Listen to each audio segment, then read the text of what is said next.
Nous voilà juste devant l'entrée du château. J'imagine que, comme moi, vous êtes impatient de découvrir la finalité de ce jeu de piste.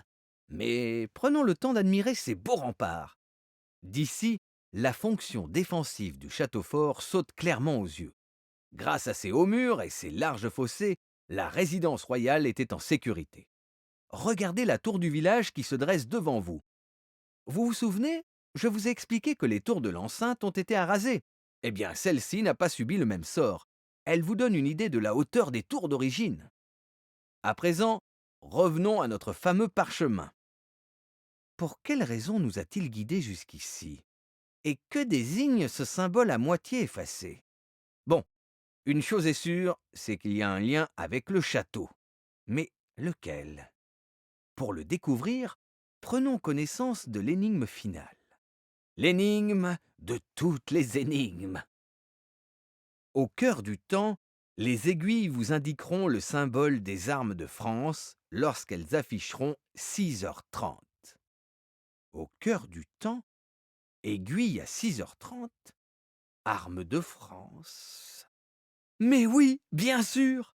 Comme tous les bâtiments faisant l'objet d'un symbole rencontré au cours de notre aventure, la tour du village possède une horloge. Levez la tête et vous le constaterez par vous-même. Il suffit maintenant de suivre les aiguilles comme si elles étaient dirigées vers le bas et de repérer les symboles de la royauté française. Facile! Nous en avions parlé devant l'hôtel de ville. Vous vous en souvenez? Ce sont les lys contenus dans le blason juste au-dessus de l'entrée de la tour. À la différence du premier qui présentait une multitude de fleurs de lys, celui-ci en présente un nombre bien déterminé. C'est Charles V qui le réduisit en l'honneur de la Sainte Trinité. Pouvez-vous les compter? Retenez bien ce chiffre, il pourrait vous servir. Avouons que ce jeu de piste est vraiment sympathique. Grâce à toutes ces énigmes, nous avons parcouru et découvert le formidable patrimoine vincénois. D'ailleurs, si vous ne l'avez pas encore fait, n'hésitez pas à visiter ce superbe château. En tout cas, voilà une mission accomplie avec brio.